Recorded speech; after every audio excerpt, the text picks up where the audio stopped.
नमस्कार दोस्तों, स्वागत है आपका SSC learning point by Singh sir. आज हम करेंगे 14 जुलाई की शिफ्ट 2 का पेपर। ठीक है। देखो, पेपर के 3 महीने बचे हैं सीजीएल के। कब है? दिसंबर में है। तो 3 महीने बचे हैं ना, ये देखते ही देखते निकल जाएंगे। अगर अभी तक आप लोग प्लान बना रहे हैं कि क्या पढ़ना है क्या नहीं पढ़ना है, तो मैं आपसे गुजारिश कर रहा हूँ कि पढ़ाई स्टार्ट कर दीजिए, और इसके अलावा कोई ऑप्शन नहीं, प्लान व्लान बनाना छोड़ दीजिए। अगर आप पूरा कोर्स कर चुके हैं, केवल रिवीजन पे ध्यान दीजिए और मॉक टेस्ट दीजिए। ठीक है। बाकी आपके पास कोई अल्टरनेट सोल्यूशन नहीं है इसका कि हाँ कोई शॉर्टकट हो करके बैठ गए। ठीक है। ऐसा कुछ नहीं है, ये 3 महीने पता नहीं लगेंगे। ठीक है, मेहनत करना स्टार्ट कर दो। चलिए फिर स्टार्ट करते हैं बिना देरी किए हुए। प्रतिदिन 6 घंटे काम करते हुए 8 आदमी 12 दिन में 12 कुर्सियां बना सकते हैं। यदि 12 आदमी द्वारा 6 दिन में 9 कुर्सियां बनाई जानी है, तो उनमें से प्रत्येक को प्रतिदिन कितने घंटे काम करना होगा। देखो, ये फार्मूला सबको पता होगा कि T1 × D1 × M1 upon W1 होता है, इंटू T2 अपॉन क्या हो गया W। देखो, T1 कितना दिया था? 6 घंटे। T1 कितना दिया था? 12। और आदमी 8 थे। टाइम काम कितना था? 12 कुर्सियां बनानी थी। T2 कितना दिया था? टाइम तो निकालना था दूसरे में। T2 कितना दिया था? 6। आदमी 12, काम कितना करना था? 9। तो देखो, 6 और 12 ये कैंसिल आउट। 4 दूनी 8 हो गया, 4 तियाँ 12 हो गया, 3 त्रिका 9 हो गया। तो T2 कितना आ गया? 6 घंटे आ गया। अगला सवाल। देखो, ए की वैल्यू दी गई है, बी की वैल्यू दी गई थी। ए माइनस बी निकालना था, तो देखो 4/8 हो जाएगा, गुणे 2 हो जाएगा, यानी 4 दूनी 8 हो गया, 2 से 2 ऊपर क्या बच गया? 1 बच गया। नीचे 7 दूनी 14 और 3 2 5, यानी ए बराबर आ गया 1/5।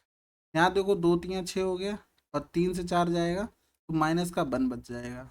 तो यहाँ देखो 15 नीचे आ जाएगा, यानी 5 तियाँ 15, 3 दूनी 6 हो जाएगा, यानी कि माइनस का 1/2। ये आ गई बी की वैल्यू। वैल्यू पुट कर दो, 1/5 माइनस का ये प्लस हो जाएगा, फिर 1/2, यानी 5 2 7/10 आंसर। अगला सवाल। देखो, इसको सरल करके इसका मान बताना है। 4 दूनी 8 हो गया, 3 दूनी 6 हो गया, 17 6 23 ऊपर आ गया। स्मार्ट अप्रोच से आंसर लगा के आगे बढ़ जाओ। ठीक है, नीचे वाला भी करना है तो कर सकते हो, ऐसी कोई बात नहीं है। 5 दूनी 10 18 10 28 होता है। अगला सवाल। निम्न में से वह सबसे बड़ी संख्या कौन सी है जो 150 270 180 को पूर्णतः विभाजित करना है, यानी कि इसमें निकालना है एचसीएफ, हाईएस्ट कॉमन फैक्टर। अगर इसमें देखो सिंपल सा दिख रहा था, इसलिए इनका डिफरेंस कितना है? 30। तो क्या हो गया? एचसीएफ 30 हो जाएगा, क्योंकि अगर इससे 30 हटा दो तो कितना बचा? 5 बचा। इससे अगर 30 हटा दो कितना बचा? 9 बचा। इससे अगर 30 हटा दो तो कितना बचा? 6 बचा।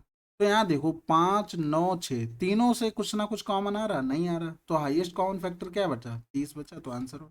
अगला सवाल। प्रकाश का वेतन 75,000 था। यदि उसके वेतन में 8% की वृद्धि होती है तो उसका नया वेतन क्या होगा। देखो, 75,000 का हमें 108% निकालना था, तो 2 जीरो तो चले गए। 75 को क्या लिख सकते हैं? 25 × 3।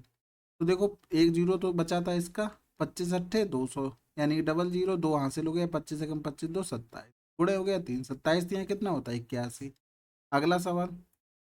तीनों सोसाइटी को मिलाकर महिलाओं की कुल संख्या और पुरुषों की कुल संख्या का अंतर कितना है। देखो, सिंपल सा सवाल है ना, इनको जोड़ दो, जीरो हो गया, 8 2 10 की जीरो हासिल लगा, 1 2 2 4 1 5। इसको जोड़ दो, 8 2 10 हो गया, 4 1 5 6 हो गया, 2 2 4 1 5 हो गया। डिफरेंस कितना आया? 60 का आया। अगला सवाल। किसी वस्तु को उसके अंकित मूल्य पर 20% की छूट देते हुए बेचने पर एक दुकानदार को 16% का लाभ प्राप्त होता है। यदि दुकानदार वस्तु को उसके अंकित मूल्य पर ही बेचता है तो उसका लाभ प्रतिशत क्या होता है। देखो, अब क्या है, बेसिक वाला लिखना बंद कर दो।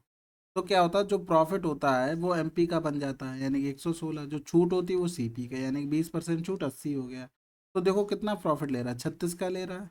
36 का प्रॉफिट किस पे ले रहा है? 80 पे, गुणे हो गया 100। जीरो से जीरो, 8 चौक 32, 8 पंजे 40, यानी 45% ले रहा है। देखो, वैसे क्या करते थे, जैसे मार्क प्राइस पर छूट देता तो 80% लिखते थे, फिर कॉस्ट प्राइस पर 16% का प्रॉफिट 116 लिखते थे। ये कैंसिल आउट, तो mark price upon cost price लिखते तो 116/80 हो जाता था। तो इस तरीके से अब लिखना बंद कर दिया है, अब करेंगे इस तरीके से। ठीक है, अगला सवाल। रमेश और सुरेश की आय का अनुपात 5:7 है और उनके व्यय का अनुपात इतना है। यदि उनमें से प्रत्येक 15,000 की बचत करता है तो सुरेश की आय कितनी होगी। देखो, आप इसको जैसे बेसिक से लिखते थे पूरा वैसे नहीं करेंगे। आप देखो, डायरेक्ट 5 से कितना बढ़ रहा है? 4, मतलब सॉरी 4 खर्च कर दे रहा, 7 से कितना खर्च कर दे रहा, 5 खर्च कर दे रहा। डिफरेंस सेम नहीं है ना, लेकिन क्वेश्चन में बोला सेम है। तो इनमें अंतर देखो कितना है, 2 का। इनमें अंतर देखो कितना है, 1 का। तो इसमें 1 का कर दो, इसमें 2 का गुणा कर दो। तो देखो 5:7 आ गया, और ये 2 अनुपात, डिफरेंस देखो 5 से 2 गया 3, और 7 से 4 गया 3, यानी कि 3 की वैल्यू 15,000 हो गई। अब पूछा सुरेश की आय कितनी है, सुरेश की आय यानी कि 7 की वैल्यू निकालनी थी, यानी कि ये कितना गुना हो रहा है, 5,000 गुना, ये हो जाएगा 35,000। तो ये देखो, ये आप प्रैक्टिस में लाने की कोशिश करो कि इन चीज़ों को फास्ट कैसे कर सके, कितना दिमाग में कैलकुलेशन कर सके।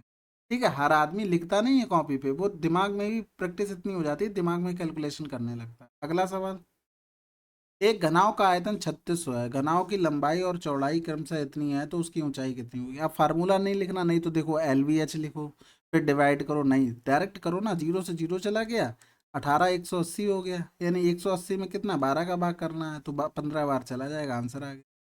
ये कैलकुलेशन दिमाग में करना स्टार्ट करो, और पेपर में कुछ मैं ऐसे ही बताया करूंगा कि पेपर में अप्रोच कैसे करना है। ठीक है, अगला सवाल, एक 800 मीटर लंबी रेलगाड़ी एक स्थिर खंबे को 15 सेकंड में पार करती है, ट्रेन की चाल ज्ञात कीजिए। देखो सबसे सिंपल बात होती है, सबको फार्मूला पता, सबको पता कैसे लिख लेंगे, तो देखो डायरेक्ट काटना सीखो ना। तो 5 से ऊपर काटो पहले, 800 कटेगा तो 5 एकम 5, 5 छक्का 30, और 5 तिया 15। अब इसे मीटर पर सेकंड में आया, और किलोमीटर प्रति घंटा में करने के लिए 18/5 का गुणा होगा। 3 छक 18 हो गया, और 5 तिया 15 हो गया, 5 दूनी 10 हो गया, 6 दूनी 12, यूनिट डिजिट देखा, 192 आंसर मार के आगे निकल।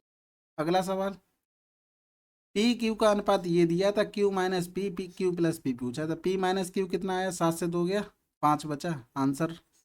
ठीक है, Q Q Q Q plus P पूछा, 7 तो 9 हो गया। अगला सवाल, विश्वविद्यालय परीक्षा में 500 के महत्तम अंकों वाली परीक्षा में मोहित को सुरेंद्र से 20% अधिक मिले, सुरेंद्र को ललित से 20% अधिक, और ललित को दर्शन से 15% कम अंक मिले। यदि मोहित को 366 अंक मिले, तो दर्शन को महत्तम यानी पूर्ण अंकों के कितने प्रतिशत अंक प्राप्त होंगे। दशमलव के 2 स्थानों तक पूर्णांकित उत्तर दीजिए। अब देखो छोटे सवाल में जो टाइम बचा है वो थोड़ा यहाँ लगा लेंगे। तो देखो मोहित को सुरेंद्र से, सुरेंद्र को ललित से, और ललित को दर्शन से। इसको मिले हैं कितने, 15% कम, इसको मिले हैं 20% ज़्यादा, इसको मिले हैं इससे 20% ज़्यादा, यही तो कह रहा था। तो इसको मान लो 100 मिले हैं, तो इसको कितने 85 मिले, 20% मतलब 20 पंजे 100, यानी 85 का 6/5 इसको मिले हैं। फिर इसको 85 का 6/5 का भी 6/5 मिला। ठीक है, इसकी वैल्यू दी थी 366। अब तुमको निकालना क्या था, महत्तम अंकों का कितने प्रतिशत अंक मिले दर्शन। तो देखो दर्शन को अंक कितने मिल गए टोटल, 366/85 गुड़े 6/5 गुड़े 6/5 गुड़े हो गया 100। इतने अंक मिले दर्शन को टोटल। डिवाइड अगर 500 से कर दें, गुणा 100 का कर दें, तुम्हारा परसेंटेज निकल आएगा, बिल्कुल निकल आएगा। देखो नीचे क्या था, 25 था, ऊपर चला जाता, लेकिन काट दो ना यहाँ पर, 25 दूनी 50 हो गया, 20 पंजे 100 हो गया, ये 17 बार चला जाएगा। ये 6 से काट दो, 6 रंग 36, 6 कम 6 हो गया। यहाँ से देखो 2 तियाँ 6 हो गया, 2 पंजे, गुणा करके देखो क्या क्या बचा, 0, 5 एकम 5, 5 छक्का 30/51। 51 से भाग कर दो किसमें, 30 और 50 में। अब ऑप्शन का सहारा ले लें, देखो 8 है 5 है 8 है 5 है, तो 8 पंजे 40, 30 से ज़्यादा हो गया, 5 बार जाएगा, यानी कि 55 हो रहा था, 5 एकम 5, 55, बचा कितना 0, 10 से 5 गया 5, ठीक 500 बचा। फिर ऑप्शन का सहारा ले लो, या तो 9 आएगा या 8 आएगा। 9 9 पन्ना 45, 50 के आसपास पहुंच रहा है, और 8 पंजा 40 कम हो रहा है। तो देखो ऐसी अगर थोड़ा भी कंफ्यूजन हो, तो सबसे पहले सबसे बड़े से चेक करो। 9 बार करेंगे, 9 एकम 9 हो गया, 9 पन्ना 45 हो गया, बिल्कुल आंसर हमारा यही हो गया।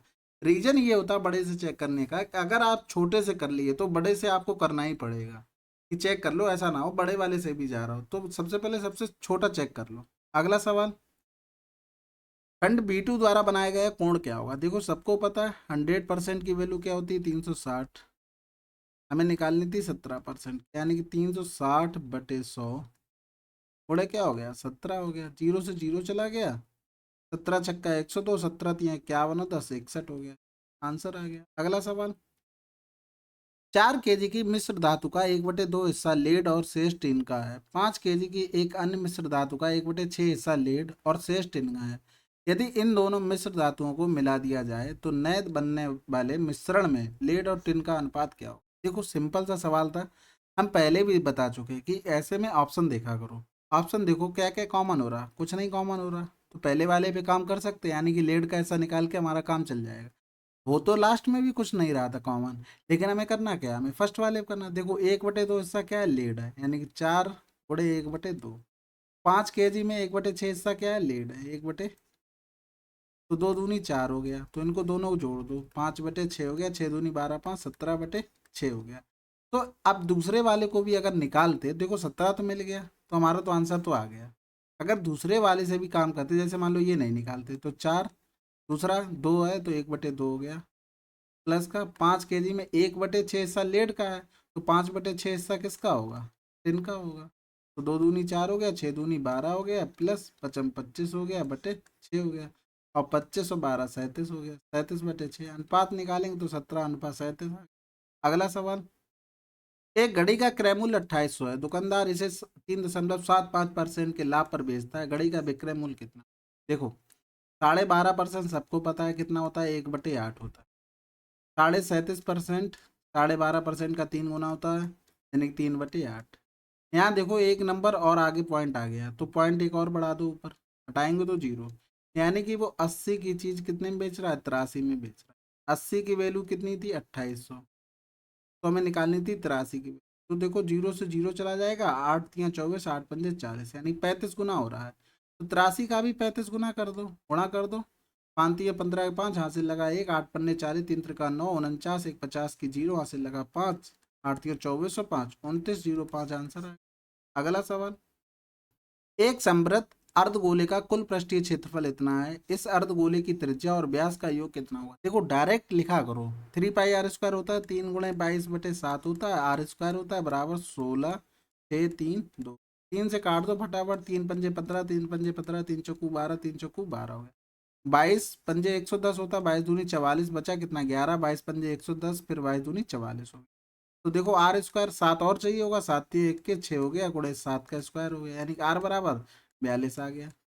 तो देखो 42 और 42×2 = 84, यानी कि 8×4 = 2 6, 8×4 = 12 आंसर आ गया। अगला सवाल, 12 और 15 के स्ट्राइक रेट में कितना अंतर है, दशमलव के 2 स्थानों तक निकालना है, ठीक है। अब यहाँ से देखो 12 और 15 स्ट्राइक रेट निकालने की विधि भी बताई गई है। तो 12 की देखो 102/66, गुणे क्या हो जाएगा 100, और फिर 15 की बात कर रहा है, यानी 56/44, गुणे 100 हो गया। तो काट दो, 4×1 = 4 हो गया, 4×4 = 16, 4×1 = 4, 4×1 = 4, यहाँ से काट दो, 2×5 = 10 हो गया, 2×1 = 2 हो गया, 2×3 = 6, 2×3 = 6। तो कॉमन ले लो क्योंकि डिफरेंस निकालना है। तो देखो 33, इधर भी 33 बना लो, गुणे 3, 14×3 = 42, 42 और 51 में डिफरेंस 9 का हो गया, यानी 9/33, गुणे क्या था 100 में, यानी 3×3 = 9 हो गया, 3×1 = 3 हो, 11×2 = 22, 8 बचा, 11×7 = 77, जैसे ही 27 मिला आंसर मिल गया। अगला सवाल, 8 क्रमागत विषम संख्याओं का औसत 16 है, यदि दी गई 8 विषम संख्याओं में से सबसे छोटी से ठीक पहले वाली विषम संख्या को भी शामिल कर लिया जाए तो नया औसत कितना होगा। देखो 8 क्रमागत विषम संख्या है, उनका एवरेज 16 है, यानी कि इसके बाद कौन सी आई होगी, 17, इसके पहले 15। अब ये जाना कहाँ है, कि सबसे छोटी के ठीक पहले, तो देखो 4 संख्याएं होंगी, एक तो लिख ली, 2 3 4, तो देखो यहाँ पर हमें पहुंचना है। तो देखो 1 2 3 4, 4×2 = 8, 15 से 8 घटा दो 7 हो गया। आगे पहुंचने के लिए 17 के बाद देखो एक लिख चुकी, 1 2 3 और चाहिए, यानी 1 2 3 यानी 17, यानी 3×2 = 6, 17×6 = 23 हो गया। इन दोनों को जोड़ दो, 23 और 7 20 हो गया, 30 हो गया, 30/2 कर दो, आंसर क्या आ गया, बाकी सभी संख्याएं लिखना चाहो लिख सकते हो, ऐसी कोई बड़ी बात नहीं है, ठीक है। अगला सवाल, राहुल और श्याम एक साथ कार्य करते हुए किसी कार्य को 5 घंटे में कर सकते हैं। राहुल और कौन है, श्याम। राहुल अकेले उसी कार्य को 15 घंटे में कर सकता है, श्याम अकेले उस कार्य को पूरा करने में कितना समय लगेगा। एलसीएम हो गया 15, यानी 5×3 = 15, 15×1 = 15, राहुल की 1 है तो श्याम की 2 हो गई, यानी 15/2 हो गया, 7.5 घंटे लेगा। अगला सवाल, निश्चित राशि पर साधारण ब्याज पर उस राशि का इतना है, यानी कि 54 ब्याज है। एक निश्चित राशि पर साधारण ब्याज उस राशि का 54/75 है, यानी अगर राशि 75 है तो हमारा ब्याज 54। यदि ब्याज की दर का मान निवेश अवधि के आधे के बराबर है तो वार्षिक ब्याज की दर ज्ञात कीजिए। अगर मान लो टाइम तुम्हारा टी है तो रेट क्या हो गई, आधी हो जाएगी, टी/2। रख दो फार्मूले में, 54 बराबर 75 गुणे टी/2 इंटू टी अपॉन कितना हो गया 100। 25×3 = 75, 25×4 = 100, ये 18 हो गया। तो यहाँ देखो 4×2 = 8, 18×8 = 144, टी² बराबर 144, तो टी बराबर 12। हमें निकालना क्या था, रेट, यानी कि टी की क्या होगी याद है, 12/2, यानी कि 6% आंसर है। अगला सवाल, 36 सेंटीमीटर 22 सेंटीमीटर 49 सेंटीमीटर ऊंचे घनाव को पिघलाकर एक ठोस गोले में डाला जाता है। इस गोले की त्रिज्या कितनी होगी, दोनों का वॉल्यूम बराबर कर। 36 × 22 × 49 बराबर 4/3, पाई की मतलब 22/7 r³। 22 से 22 कट गया और ये 4 से 4 ने 36 हो गया। बचा क्या, 9×49 × 7 × 3। ये देखो 3 का क्यूब हो गया इंटू 7 का क्यूब हो गया बराबर आर का क्यूब, आर बराबर 21 हो गया। अगला सवाल, 10 संख्याओं का औसत 37 है। प्रत्येक संख्या में से 2 घटाने पर उन संख्याओं का नया औसत क्या होगा। डायरेक्ट 2 घटा दो, पहले भी बता चुका हूँ। अगला सवाल, यदि ब्याज वार्षिक रूप से संयोजित किया जाता है तो 4,50,000 की राशि पर 10% की वार्षिक दर से 2 वर्षों में प्राप्त चक्रवृद्धि ब्याज कितना होगा। 10% का मतलब क्या होता है, 1/10, यानी 10 की चीज़ क्या होगी, 11 होगी। तो देखो हमें 2 वर्षों कह रहे हैं, यानी 100, 121, ब्याज कितना मिला, 21 रुपये। किस पर, 100 पर। ये 100 की वैल्यू होगी, इसमें 21 का गुणा कर दो, जीरो जीरो चला गया, 2 जीरो हो गया, 21 पंजे 105 हो गया, यहाँ से लगा 10, 2184 और 10 94। अगला सवाल, अभिषेक 3 मीटर प्रति घंटे की चाल से पहाड़ी पर चढ़ता है और 5 मीटर प्रति घंटे की चाल से उतरता है। यदि इस दो तरफा यात्रा में उसके द्वारा लिया गया कुल समय 10 घंटे है तो पहाड़ी की चोटी और तलहटी के बीच की दूरी कितनी होगी। सिंपल सा था, गया इससे और आया किससे, 5 से। टोटल टाइम लगा 10, तो 5×3 = 8, 8x/5×3 = 15 हो गया, बराबर कितना हो गया, 10 हो गया। तो देखो x बराबर 150/8 हो गया, यानी कि 8 एकम 8, 7 बचा, 8×7 = 56, 8×2 = 64 हो गया, 6 बचा, फिर 8×7 = 56 हो गया, यानी 18.75 मीटर। अगला सवाल, एक गिलास के क्रय मूल्य का 60% उसके विक्रय मूल्य का 25% है। देखो कॉस्ट प्राइस का 7%, उसके सेलिंग प्राइस का 25%, जीरो जीरो चला गया, 5×1 = 5, 5×2 = 10, 5×5 = 25 हो गया, यानी cost price upon selling price 5/12। Profit कितना ले रहा, 7 रुपये का, 5 × 100 हो गया, 5×2 = 10 हो गया, 7×2 = 14, 140% का प्रॉफिट। अगला सवाल, चलिए देखिए, 14 जुलाई की शिफ्ट 2 कंप्लीट हो चुकी, एक बची है शिफ्ट 3, वो भी कंप्लीट करा दूंगा जल्दी से जल्दी। और आप लोग पढ़ते रहिए, देखिए बिल्कुल भी टाइम वेस्ट नहीं करना है, अच्छे से पढ़ाई करना है, मन लगा के पढ़ाई करना है, ठीक है, रिवीजन पर ज़्यादा फोकस करना है। आप 1 महीना और ले लो, जो कुछ भी पढ़ना हो ना या पढ़ लो, 2 महीने धक्का धक रिवीजन करो। जो भी मॉक दो, मॉक में जो भी डाउट लगता है, जो भी चैप्टर में आती दिक्कत, तुरंत कॉपी के पेन खोल के बैठ जाओ और लगाने बैठ जाओ, ठीक है। चलिए फिर मिलते हैं अगले वीडियो में, तब तक के लिए जय हिंद, जय भारत।